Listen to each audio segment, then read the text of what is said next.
We're just entering the first lock of the Welland Canal, which is our gateway to exploration of the Great Lakes. But the Great Lakes themselves are the path for all the discoveries, the explorations, the settlements, and the great cities that grew up along them. I'm on board Viking Polaris, a ship that was purpose-built for the Great Lakes, and specifically purpose-built to make it through these locks. And it's going to be a very fascinating tight fit. But it was built because this ship was needed. The way to explore the Great Lakes is by water. It's the only way to enjoy the magnificence, to see it the way early discoverers did, and the natural beauty. So as we enter this lock, have 10 hours of transiting locks, we will squeeze through just the way early explorers did and enjoy the magnificence of all the Great Lakes. Destinations all that are brand new for me, and I can't wait to share them.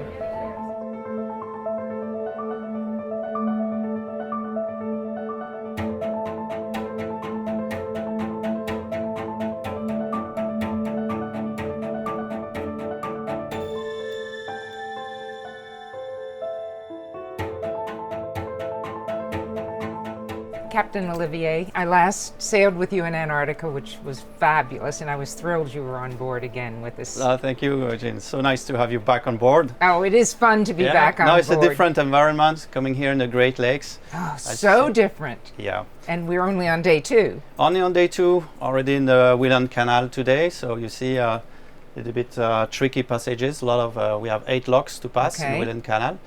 And it's so good to see that our ship, have been designed specifically for this passage. So right now we're having good conditions, and then our guests are outside on the decks enjoying the different locks. So it's very interesting. Oh, it's very dramatic. We've just been through 2, but I couldn't believe how close. You said the ship was designed specifically for these locks. How so? Yeah, so the ship have been, when we thought the ship, we were checking the size of the locks, and then the ship have been, it's actually the size of the locks, so we cannot do much more. But indeed, it's quite impressive when we approach. It's a few centimeters only on each side, few inches. So we need to line up the vessel, and it's a lot of teamwork here. You see behind me we have 2 pilots on board, and then all the bridge team working. So it's all, again, another bridge team, another things than ice navigation. But 2 inches on each side is not much, and you look like you could just reach out and touch it. Although we've learned we shouldn't do that. Yeah, absolutely. No, it's impressive. It's very. But I also think it's interesting passage because there's a lot of happenings. There is traffic inbound. There is bridges. There is a road. There is also, it's nice because a lot of people on the side. Locals are waving at us. Well, that's what I love. They stop and park and take films of us. So of course we are the biggest ship passing here. The biggest. So yeah, we are the biggest. So it's really it's something, and it's like a local attraction during a couple of hours for everybody here. Well, I think I told you in Antarctica, I'm a history nerd. So for me, coming by the water is the only way to discover these settlement cities, industrial centers, the beauty of the Great Lakes, to approach by the water the way they always did. Tell me how you feel sailing, and what are some of your favorites? On this itinerary, it's just going to build up now, because we start with visiting a couple of cities, and then later on the Lake Superior, we will reach some little bit more destination with a little bit more wildlife. I think our guests on this trip really find a bit of everything, and they have a lot of time to discover shoreside, where we go. We give them the time. We stop enough time every day in a different place, so they have time to go on excursions and really to enjoy the different place we go.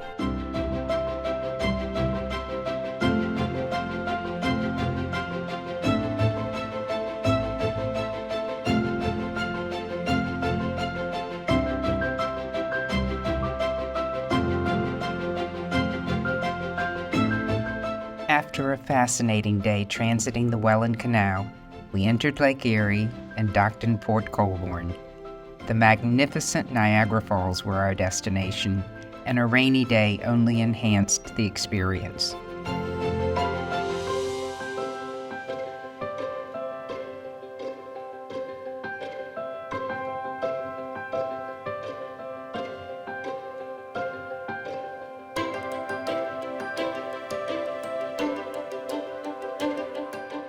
As you can see, we have just gotten off our boat after touring the falls. This is the American Falls, but we went around, saw Horseshoe Falls. The rain was really heavy, but it didn't diminish it. It was so dramatic, so beautiful.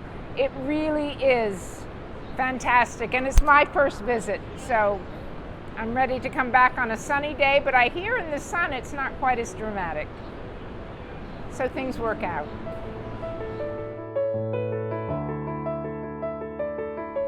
After our exciting morning at the falls, it was time to visit some of the many artisanal producers around the region. Our first stop at the chocolate factory was fascinating. They source the finest chocolate from around the world and then produce a wide variety of flavors, many unique to this factory using local specialties. We shopped, we tasted, and then we tasted some more. I think I can honestly add chocolate connoisseur to my resume. Our next stop at a picturesque and fragrant lavender farm was another education. We saw the antique stills that extracted the oils, not unlike the antique liquor stills of the same period. I learned about the medicinal and cosmetic qualities of lavender and shopped some more. Our final stop of the day was my most anticipated. We've come somewhere I was very excited to try, and it is a winery where we can taste ice wine, which I have never tasted, and I can't wait. I'm here with Roberto Di Domenico of Reif Estate Winery, and he's going to teach us about ice wine and other types of wine, and also why I'm grateful it is pouring down rain today.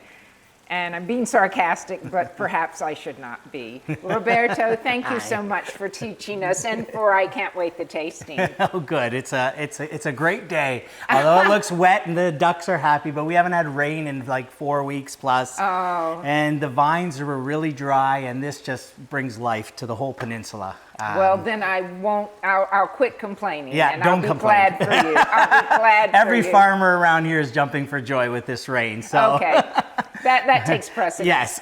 Tell me what type of, I know ice wine, but tell me what types of wines, and also why ice wine can be produced here.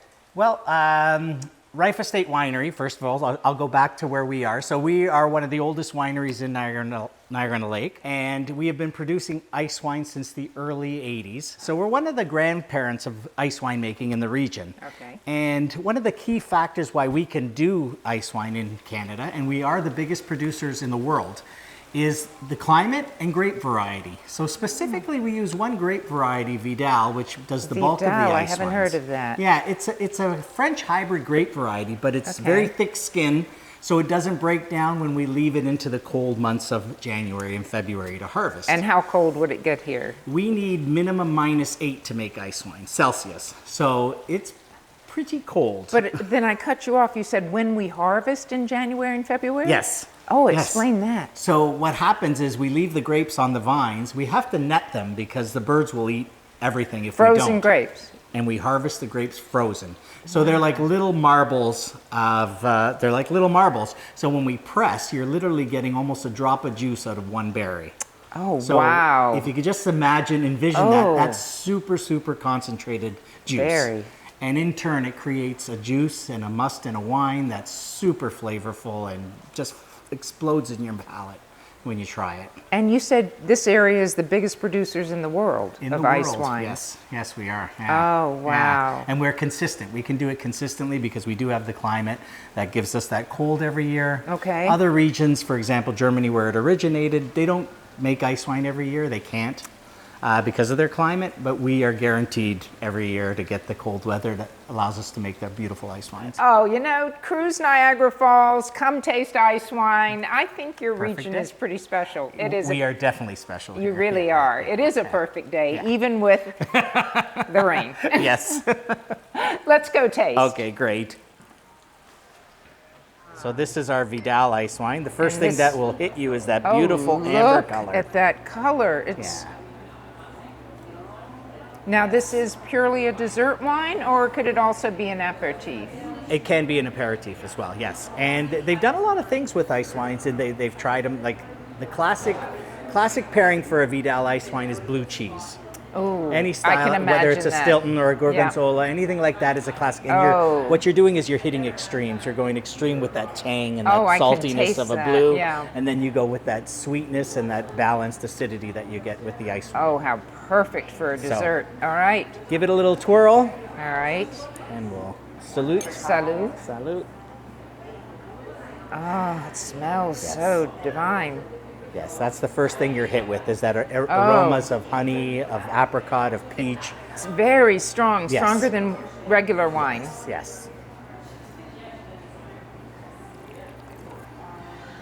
Oh, that is That's really beautiful.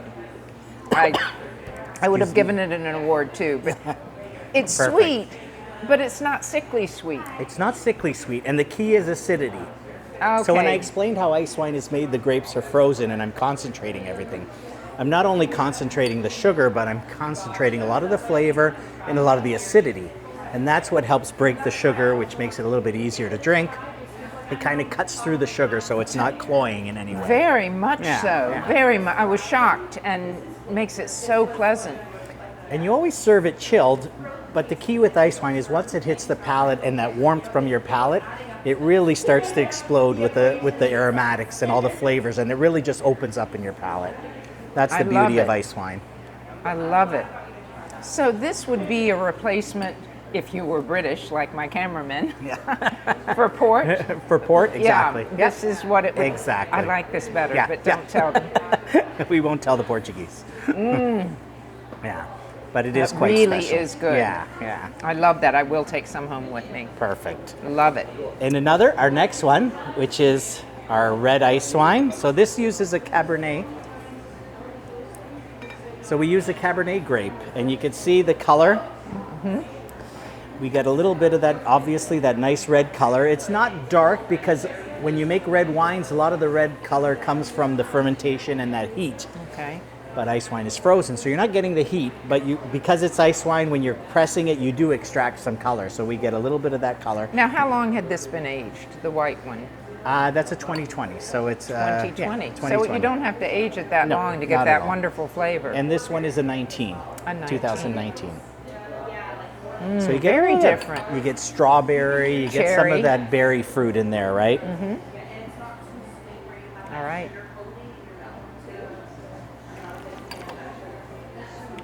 Oh, A little softer. Sweetness is a little bit more aggressive on this one. aggressive is a good word. Yes, but still it's got that acidity that just kind of cleanses the palate after you. It does. drink it, It's yeah. like eating a cherry pie that's not too sweet. To be Good very, descriptor. to be very peasant about it. Good descriptor. So this goes good with berry coulis and that sort of style when you're doing Oh. desserts and that. It works wonderful with things Oh, like that. it Yeah. really. I love them both. Yeah. I really do. Yeah. I might have to get both because this is distinctly different. So different, and I wasn't Yes. expecting that. And as we talked about, much rarer. Oh well, I Just go for because- rare. Go for rare. I go for rare. Rare and the best. Only rare. Yeah.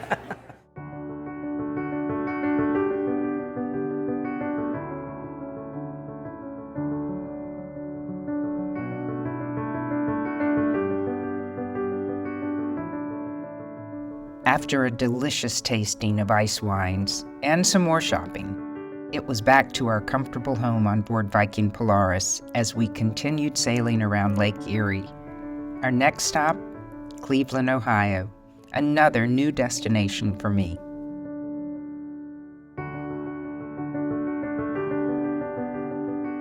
We're just pulling into port from Port Colborne to Cleveland, Ohio, a city I've never discovered, and I can't believe it, in my own backyard. So today in Cleveland, for my first visit, we're going to walk around for a few hours, but the afternoon is all about the Rock and Roll Museum Hall of Fame, which I can't wait to see. So much to explore in my own backyard, and I'm really embarrassed that I've never been here before, but glad I saved it so I could enter by ship.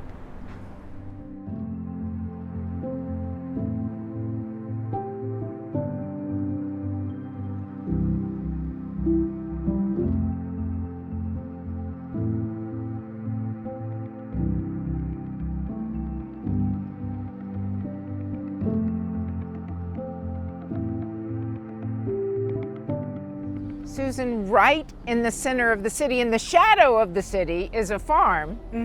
How large is it? This Ohio City farm is 6 acres of sustainably and organically farmed land. Oh, how beautiful. Yes.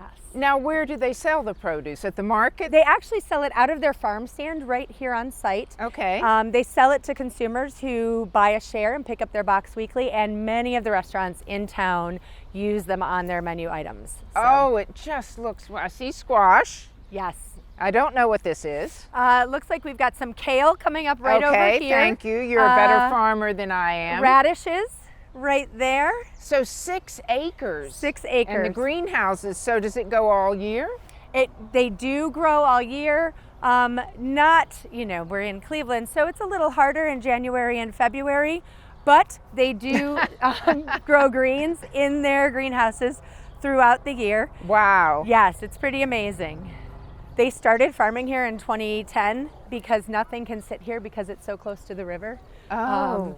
And Does the river flood or? it doesn't flood, but the soil constantly shifts. So they're Oh, always dredging okay. the river because it's a commercial waterway and they have huge barges that go down. Okay. So our local brewing company, Great Lakes Brewery, tested the soil here in conjunction with the city and found that they could farm it without amending the soil at all. They brought in Amish plows and Clydesdales and broke ground, and they've been farming it ever since in conjunction with our refugee response organization. So refugees come into the city and they can work here and get assimilated to Cleveland. That is just such a great project all around. It is, it's amazing. Using the land how it's best used, work for the refugees, Yes. and feeding the city fresh produce. Yes, right here, right. It's a in model. the- I wish more cities would follow it. I've never seen anything like it before. It is very unique, certainly.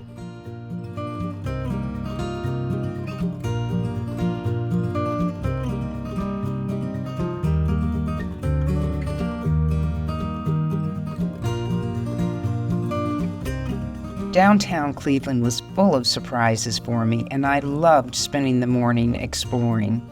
We saw the urban farm and the beautiful Hope Bridge, where the iconic Art Deco statues, the Guardians of the City, stand. Guardians is also the much-loved new name of the much-loved Cleveland baseball team. After exploring the downtown, we arrived at Little Italy for a lesson in Cleveland's Italian heritage and, of course, a delicious lunch.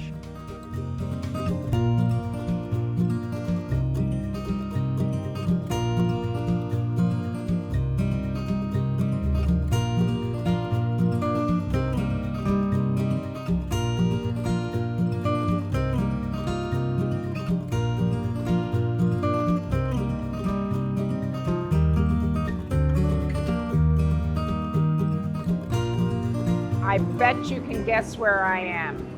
The Rock and Roll Hall of Fame Museum, somewhere I've wanted to be for so many years, and it's my first visit, and I'm so honored that I have Greg, the CEO of the museum, to show me around. Thank you for taking time. It's a real treat. Gene, it's my pleasure. Rock and roll is the greatest art form that's ever been made, right? Amen. Amen. This is the only Rock and Roll Hall of Fame in the entire world. This is it. This is where all the greats are honored. We tell the whole history of rock and roll, and we love having people visit us. Well, we hope to bring many people to visit you. So if you show us a few highlights today, not that you need any advertisement, we all know about you. Yeah. Let's head on. Okay. So this is the Hall of Fame. It's the Hall of Fame. We started inducting people in 1986. And the first class is incredible. It's Chuck Berry, Fats Domino, Buddy Holly, Elvis Presley, Little Richard. Just remarkable. And then we have Aretha Franklin, the Coasters, all these great artists, all the way up till today. Oh, I see the range, but this is like a holy grail. It really is. This is a shrine. This is the spot that celebrates their legacy, their career. It's a chance for fans to connect with them one more time. And, speaking of fans, we've been open for 28 years. We've had 14 million visitors. And every year they come from 130 different countries. They come from all 50 states. We are sort of the trip of a lifetime for so many. And your ship is going to dock right out back. You're the trip of a lifetime for me. I'm so thrilled to be here and just can't believe this is my childhood. This is my life. Fantastic. Let's check out some more. Thanks.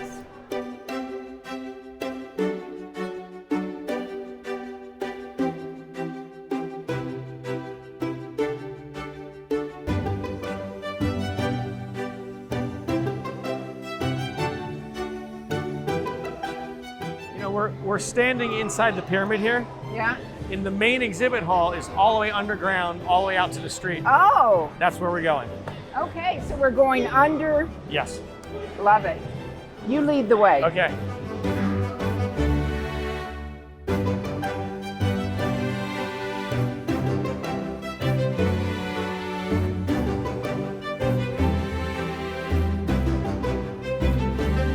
So this is your Beatles. This is a permanent exhibit. This is a permanent exhibit. You know, when the ship docks out back, people, this is at ground level. We're like 200 yards away from the ship right now. So close to their submarines. Yeah, oh, they could slip them under here, the yellow submarines. And yeah, this exhibit it's our Beatles exhibit. We have the wonderful support of Yoko Ono, of the Harrison family, of Paul McCartney, of the Lennon family, and everything that's on exhibit here is on loan from them or owned by the museum. Oh, wow. Fabulous exhibit. Yeah. I could spend hours with this. I remember.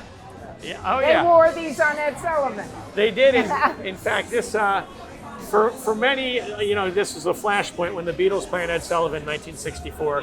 Just about every household in America was tuned in, and afterwards, everybody wanted to form a band.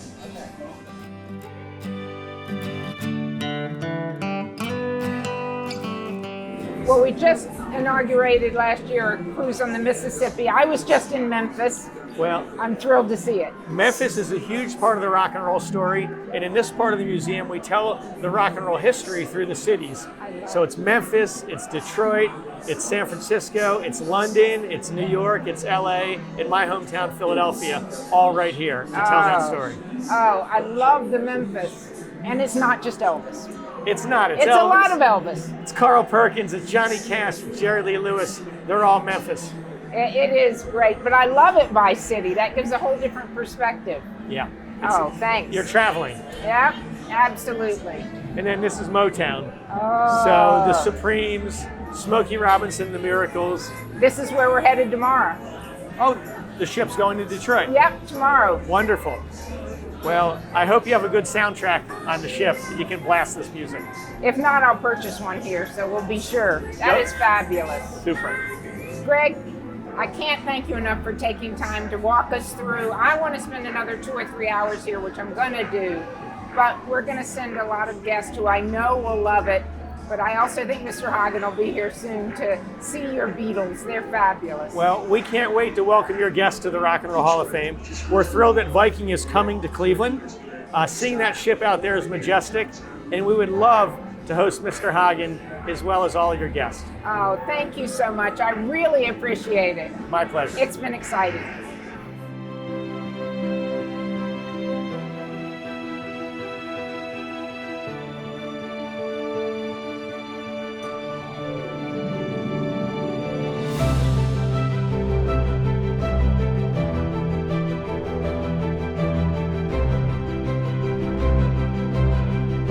Next time, we explore Detroit.